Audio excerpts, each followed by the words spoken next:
অভিযানে জেন সিনেমার দৃশ্য। টিনের চালের ওপর লুকিয়ে থাকা এক মাদকসেবীকে কৌশলে আটক করেছে পুলিশ। অভিযানের সময় ঘটনাস্থলে চাঞ্চল্যের সৃষ্টি হয়। আটক ব্যক্তির বিরুদ্ধে প্রয়োজনীয় আইনগত ব্যবস্থা প্রক্রিয়াধীন। হাজী মাজার বস্তির ঢোকার মুখে আমরা এখন দাঁড়িয়ে আছি। এই দিকে দেখতে পাচ্ছেন যে ঢাকা ময়মনসিংহ রোড ফ্লাইওভারটা নেমে গেছে, নিচ দিয়ে আবার এখানে একটা র্যাম্প নেমেছে।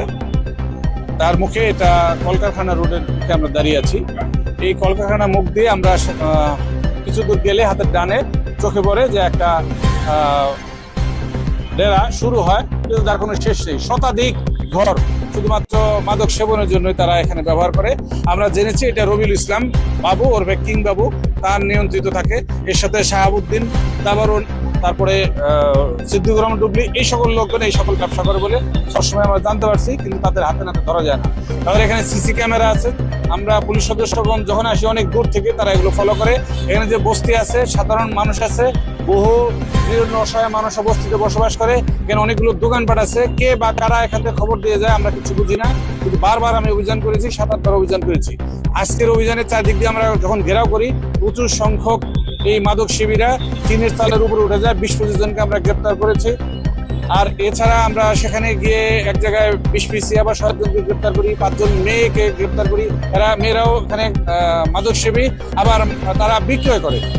আছে কয়েকটি, সেই কাউন্টার থেকে নিয়ে তারপর তারা খুচরা বিক্রয় করে থাকে। বিভিন্ন কক্ষে বসে বসে তারা মাদক সেবন করে থাকে। আমরা এই বিষয়টাকে বারবার যেহেতু অভিযান করছি, তারপর থামছে না। এখন থেকে আমরা এখানে এপিবিএন ফোর্স আমরা সহায়তা নিচ্ছি। ১০০ জন এপিবিএন পুলিশ সদস্য আমরা ডিক্লেয়ার করলাম। এই জায়গাতে সার্বক্ষণিক এরা মোতায়েন থাকবে, সাথে ডিবি পুলিশ থাকবে, থানার পুলিশ সদস্যরা থাকবেন। চারিদিকে আমরা কয়েকটি পিকেট ডিউটি থাকবে এবং মোবাইল ডিউটি থাকবে। সবসময় এই অভিযান অব্যাহত থাকবে। যাদেরকে আমরা মাদক সেবী, যাদেরকে আমরা এখানে দেখতে পাবো, যাদের কোনো উপযুক্ত জবাব নেই, তারা এখানে কেন এসেছে তাদেরকে আমরা আইনি আওতায় নিয়ে আসবো।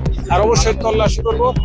আমরা আজকে ২৭০ গ্রাম হেরোইন উদ্ধার করেছি।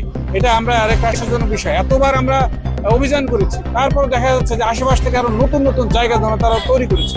নতুন একটা জায়গায় দোতলা কক্ষ, সেই কক্ষ থেকে ২৭০ গ্রাম হেরোইন আমরা সেখান থেকে উদ্ধার করেছি। মাজার বস্তির যে অভয়ারণ্য, এরকমটা বাংলাদেশের কোথাও নেই।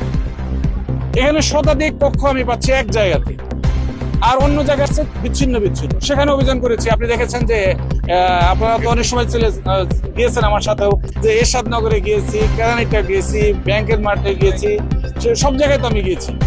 অন্যান্য জায়গায় চলছে, অভিযান চলবে। তারপরে এক জায়গায়, এটা তো অনেকগুলো বস্তি জায়গায়, ৫টি বস্তি সেদিন গেলাম, কড়িতলা, কলাবাগান, ওখানে বেঙ্গলের মাঠ, ৫টা বস্তি এক জায়গাতে। কয়েক লক্ষ মানুষ এখানে বস করে। আমি শুনলাম একজন অফিসার বলেন যে প্রায় ৩ লক্ষ মানুষ এক সময় জরিপ করা হয়েছে। একটা জায়গায় যদি